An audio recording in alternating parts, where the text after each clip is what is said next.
On May 3, 2014, a luxurious hotel in Guangzhou, Guangdong Province, China, was bustling with guests from all over.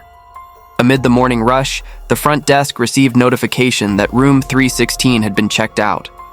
A housekeeping staff member was dispatched to clean the room. She pushed her cart full of cleaning supplies down the hallway to the room at the end. When she opened the door, the first thing that struck her was the room's unusual tidiness. The desk surface gleamed as if recently polished. The carpet was spotless without a single stain. And strangest of all, the trash bin was completely empty. She thought to herself that today might be an easy day, with less work than usual. Her relief was short-lived. When she opened the bathroom door, an unusual and unpleasant odor hit her nostrils, forcing her to step back. The bathroom floor was flooded with murky water, with puddles spreading across every corner, leaving no dry spots. The putrid smell forced her to cover her nose as she fought back a wave of nausea. Looking closer, she noticed the drain appeared to be clogged with something. She quickly retrieved a metal hook from her cart. As she carefully inserted the hook into the drain and pulled up, a yellowish, soft object resembling meat came out. Although the drain was now clear and water began to drain, the foul smell not only persisted but grew stronger. She hastily threw the strange object into the trash bin. Hoping to completely clear the pipe, she continued using the hook, this time pulling up slimy substances with the consistency and color of animal fat. The more she cleared, the stronger the putrid smell became, making the cramped bathroom space almost unbearable. "What is this?" she wondered, questioning what the guest could have possibly put down the drain. She held her breath and bent down to examine the remaining slimy substances more carefully. In the next moment, her heart seized and her pupils dilated. Among the soft yellow pieces and fatty substances, there appeared to be fragments that looked like human skin. Terror struck her, and she quickly stood up, ran out of the bathroom, fled the room, and rushed down to the front desk on the first floor. Her voice trembled with anxiety as she reported the situation to the front desk staff. After hearing her account, the front desk employee's expression changed dramatically, immediately picking up the phone to call the police. The hotel's peaceful atmosphere was suddenly overshadowed by a sense of horrifying dread. Soon after, the afternoon quiet of Guangzhou was shattered by piercing sirens. Multiple police vehicles quickly pulled up in front of the hotel. Several officers rushed into the lobby, followed by forensic experts carrying specialized equipment cases. The tense front desk staff led them up to room 316 on the third floor. Upon opening the door, the overwhelming stench made everyone shudder. Without delay, the forensic experts proceeded to the bathroom, identified as the focal point of the incident. The yellowish, slimy substances were carefully collected piece by piece and sealed in evidence bags. After thorough examination, the chief forensic expert made a preliminary assessment. The samples showed characteristics of human tissue. At this point, the shadow of a criminal case began to loom over the hotel. Further examination revealed faint bloodstains on the bathroom doorframe and walls. These small but terrifying pieces of evidence led investigators to imagine the horrific scenes that might have occurred in the room. Subsequently, some officers conducted a thorough search of the room. From under the bed to behind the curtains, from the wardrobe to the corners of the coffee table, every spot was meticulously examined. However, except for the bathroom, the entire room was empty, as if the former occupant had carefully erased all traces of their presence. Next, police expanded their search to the third floor of the hotel. In a stairwell corner, investigators discovered a yellow plastic bag. It looked ordinary on the outside, like regular household waste. When they opened the loosely tied bag, a putrid smell emerged, revealing pieces of flesh of various sizes and small bone fragments. The contents of the plastic bag made everyone present shudder. During the expanded crime scene investigation, detectives continued searching the hotel's back kitchen area. There, next to large industrial garbage bins, they discovered carefully tied black plastic bags containing body parts, from various sized pieces of flesh to meticulously cut bones. In one bag, they found what appeared to be parts of a human chest. At this point, the mysterious veil had been partially lifted, revealing the true nature of the case. A brutal crime had been committed in that elegant room 316. The perpetrator hadn't just committed murder, but had been cold-blooded enough to dismember the victim, seemingly attempting to erase all traces of this horrific crime. These meticulous methods suggested the perpetrator was not only sophisticated, but also had some ability to counter investigation techniques. However, after searching every corner of the hotel, police still couldn't find the victim's head and leg bones. This detail made the case even more mysterious and suspicious. The most crucial issue now was identifying the victim. Police checked the registration information for room 316 and discovered the guest was a 28-year-old woman named Yang Muqing from Yunnan. The hotel's computer system showed she had checked in on April 30th, and on the morning of the murder, May 3rd, she had checked out. Further investigation hit a roadblock when Muqing's provided phone number was consistently switched off. A frightening hypothesis emerged. Could Muqing herself be the victim? Police extracted surveillance video footage of Muqing checking in. At 9:12 p.m., Muqing entered the hotel alone, wearing a white shirt and a blue skirt, carrying 2 bags. After completing check-in procedures, she went up to her room. Less than 10 minutes later, she came back down to the front desk to request an additional set of toiletries. From this, police deduced that another person would be staying in the room with Muqing. Sure enough, shortly after, a man wearing a white baseball cap and face mask appeared in the surveillance camera. His face was completely obscured, appearing very suspicious. The man didn't register at the front desk, but went straight upstairs. When police checked the third-floor camera footage from the same time, they indeed saw the man knocking and entering Muqing's room 316. What puzzled the police was that from check-in until the day of the murder on May 3rd, Muqing had never gone downstairs, nor was she seen in any of the hotel's surveillance cameras. However, the suspicious man had entered and left the hotel multiple times over those 3 days, each time carrying bags, and always carefully concealing his face. According to front desk staff confirmation, at 9 a.m. on May 3rd, this same man had checked out of room 316. Muqing never appeared. Cameras captured the man leaving the hotel, carrying Muqing's bag in one hand and a red plastic bag in the other, then walking out of the hotel entrance. Based on this information, police boldly hypothesized this suspicious man likely killed Muqing and dismembered her body. They could also confirm that Muqing knew this man, otherwise she wouldn't have easily opened the door for him on April 30th. Following this logic, they could further deduce this was likely a crime committed by someone familiar to the victim. What was his motive? Next, police began investigating Muqing's social connections. The following day, the forensics department released their results. All tissue samples came from an adult female. After DNA matching, they confirmed the victim was indeed Muqing.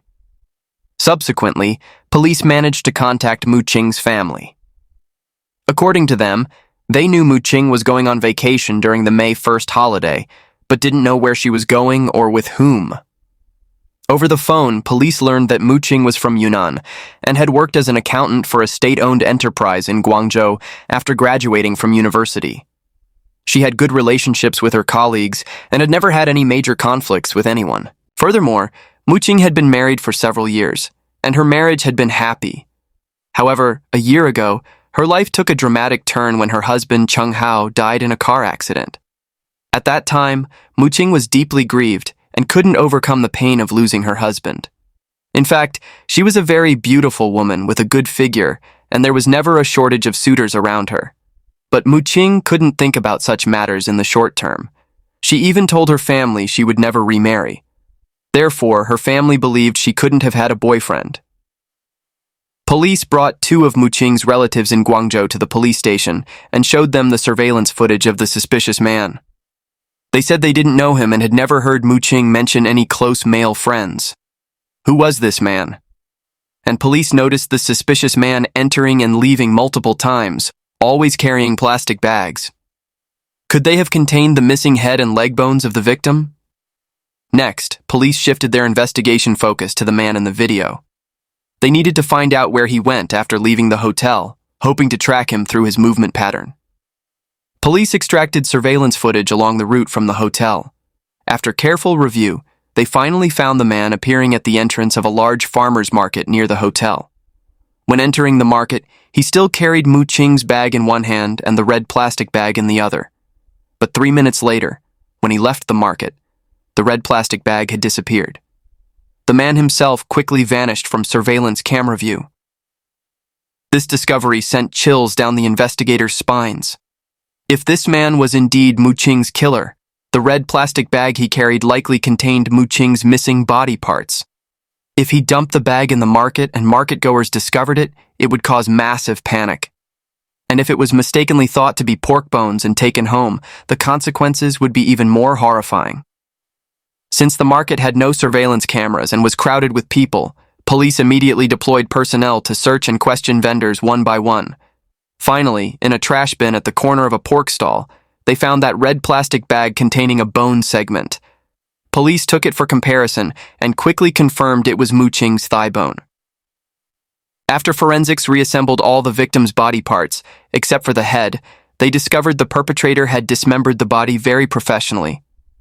Therefore, they deduced the killer could be a doctor or someone who worked in butchering. When questioning the market vendors, no one recognized this suspicious man, nor had anyone noticed him. He appeared to have been very cautious. So where did he go after leaving the market? Following their deduction, when he left, Muqing's remaining bag likely contained the victim's head. He would certainly look for another place to dispose of it. Just as the investigation seemed to hit a dead end, some officers noticed many motorcycles waiting for passengers outside the market. So police showed the surveillance camera photos of the suspicious man to the drivers. Surprisingly, one motorcycle taxi driver said he had met the person in the photo on May 3rd. To ensure accurate information, police asked the motorcycle taxi driver to look carefully.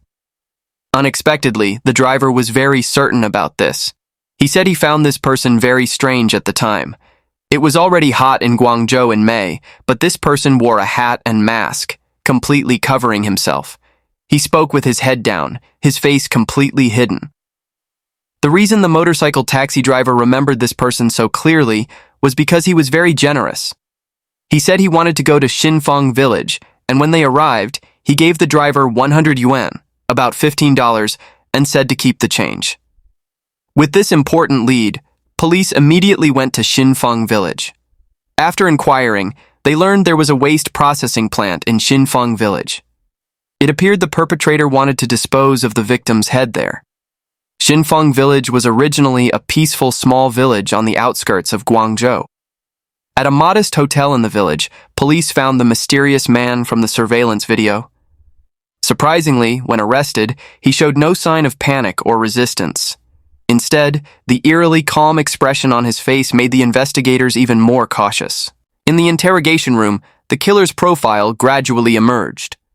Zhang Jian, 35, from Guangdong, had a dark past, 5 years in prison for robbery.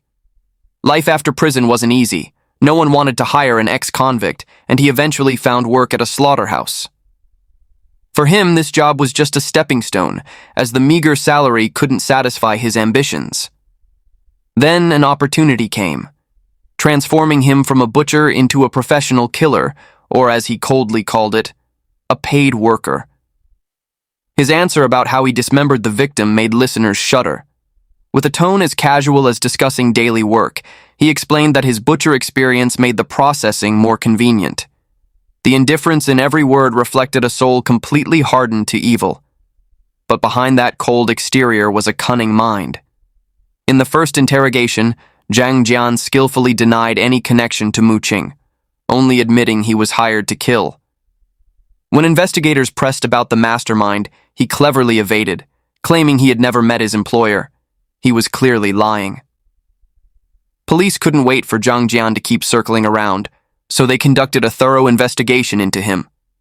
The results revealed things weren't as simple as he had claimed.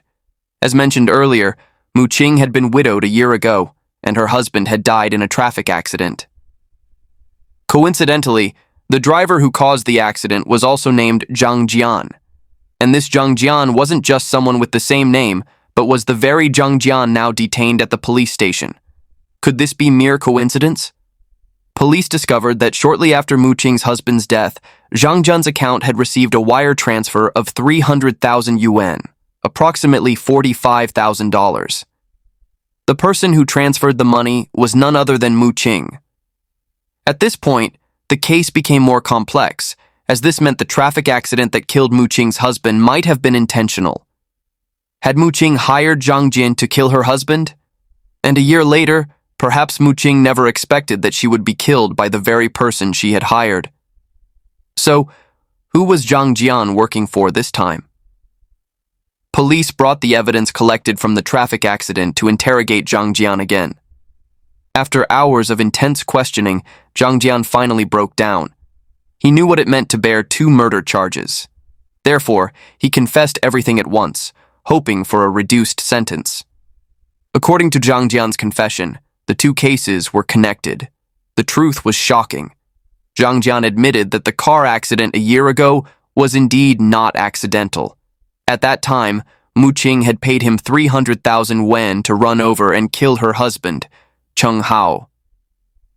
According to Zhang Jian, Muqing hired someone to kill her husband because she was having an affair and her husband had discovered it. Zhang Jian further revealed that Muqing's lover was named Xia Qiang, a 43-year-old government official in Guangdong. The person who hired Zhang Jian to kill Muqing was Xia Qiang himself. The fee was also 300,000 yuan. Taking money for the job, Zhang Jian naturally didn't ask about Xia Qiang's motives for the murder. Zhang Jian confessed the entire murder process. On the evening of April 30th, he had gone to the hotel where Muqing was staying, following the address Xia Qiang provided, and went straight to the 3rd floor. When Muqing opened the door and saw him, although suspicious, she still let him in. As soon as she turned her back, Zhang Jian strangled her from behind until she suffocated to death. Afterward, he used a knife he had brought to dismember the body, putting some parts down the drain and others in plastic bags that he disposed of in various locations. He even threw a leg bone near the pork stall at the market he frequented to deliberately mislead the police. After interrogating Zhang Jian, police immediately planned to arrest Xia Qiang. After learning his daily routines, they staked out near his residence.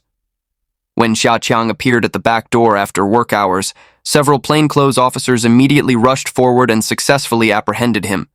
Faced with concrete evidence, he couldn't deny it, and admitted to all his crimes. Fate had woven that fateful encounter 3 years ago when Xia Qiang first saw Muqing during a business trip. The young woman, 15 years his junior, with her youthful beauty in her 20s and alluring smile, awakened desires in this middle-aged man. From that first glance, the flame of lust smoldering in his heart began to burn uncontrollably. As if under a spell, Xia Qiang began to learn more about the young woman. Although he knew Muqing was only 25 and already married, this didn't stop his lustful heart from stirring. With the cunning of an experienced man, he skillfully obtained her phone number and began conversations filled with subtle implications. Muqing wasn't a naive girl unaware of life's complexities. She immediately recognized the implications in this man's words. Thus began a dangerous game: secret text messages, complaints about unhappy marriages. These confidences became a bridge, leading them from conversations to private meetings, until they fell into a spiral of desire and became lovers. However, over a year ago, their affair was discovered by Muqing's husband, Cheng Hao. Muqing seized this opportunity to push things forward. Muqing had married in her early 20s. After starting work, her life began to change quietly. She was naturally beautiful, with an innate charm that always attracted many suitors. At work, she met an influential and wealthy leader like Xia Qiang. His wealth showed her the possibility of a different life. The desire to escape mediocrity and pursue a life of luxury began to grow in her heart. Her relationship with Xia Qiang made her increasingly unable to tolerate her previously normal married life. Finally, she gathered her courage to propose divorce to Cheng Hao, wanting to pursue the new life she aspired to. But unexpectedly, Cheng Hao, usually mild-mannered, transformed into a different person after discovering her betrayal. He not only adamantly refused divorce, but secretly hired someone to follow Muqing and Xia Qiang, obtaining photos of their intimate meetings. These photos became his weapon. He threatened to tell everything to Xiaqiang's wife and expose their affair at their workplace, which would destroy their reputations. Panicked by her husband's firm stance, Muqing ran to Xiaqiang in the middle of the night to discuss how to handle the situation. When Xiaqiang heard that Cheng Hao planned to expose him, his expression immediately changed. As a government official, he understood that once this scandal was revealed, his career and reputation would be completely ruined. In their panic and fear, a bold and terrifying thought emerged in his mind. Only Cheng Hao's permanent disappearance could preserve everything. To execute this plan, Xiaqiang sought out the hitman Zhang Jian. He gave 300,000 yuan to Muqing to contact Zhang Jian and plan what would appear to be an accidental car crash. Finally, Zhang Jian carried out their plan, killing Cheng Hao in a staged traffic accident. The transportation department ruled it an accident. Muqing, as the family member, actively chose not to pursue responsibility. Therefore, Zhang Jian only spent a few months in jail before being released. Logically, everything should have ended there, allowing everyone to move on with their lives unburdened. However, shockingly, just 1 year later, Xiaqiang hired Zhang Jian again, this time targeting Muqing herself. What had happened to transform their intimate relationship into such bitter opposition? The truth seemed to be hidden in deeper darkness. After Cheng Hao's death, Muqing was completely freed from constraints, and her affair with Xiaqiang became more frequent.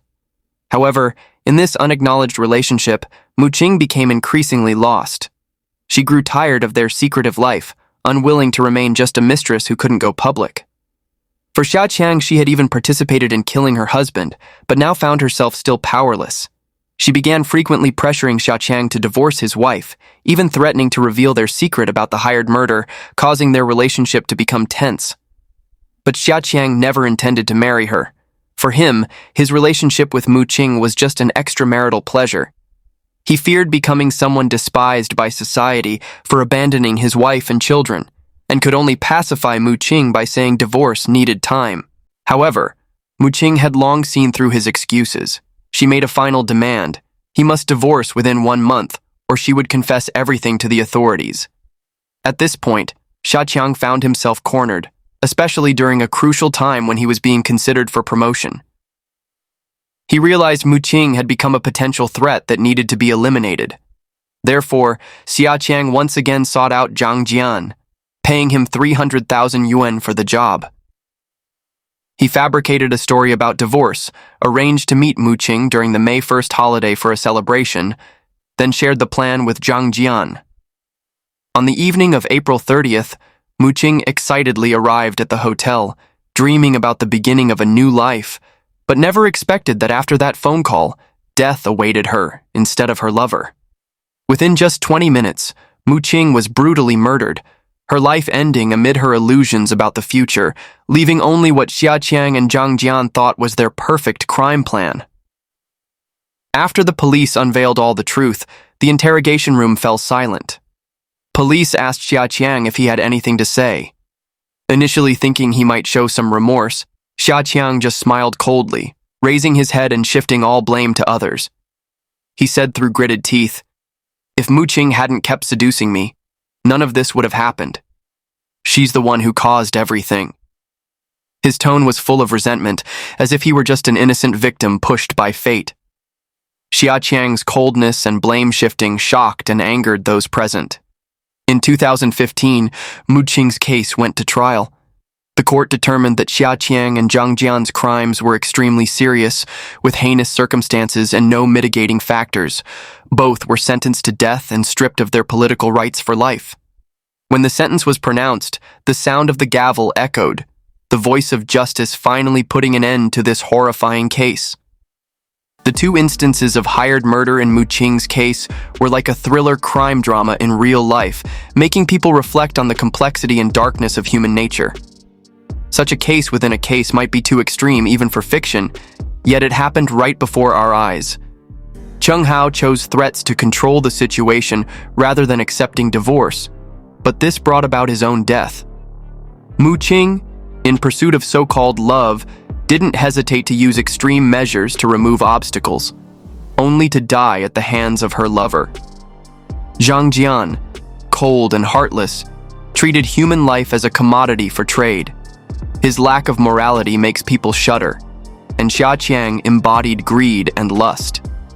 To satisfy his personal desires, he twice hired a murderer, but always avoided responsibility, finally being consumed by his own ambition and cruelty. The choices and fates of these four people all show the tragic consequences of the conflict between desire and morality in the depths of human nature. Cheng Hao, Yang Muqing, Zhang Jian, Xia Qiang. Each of their choices pushed the tragedy one step further, step by step into the abyss. What do you think about this case? Share your thoughts in the comments below. Thank you for following along and see you in the next video. Bye.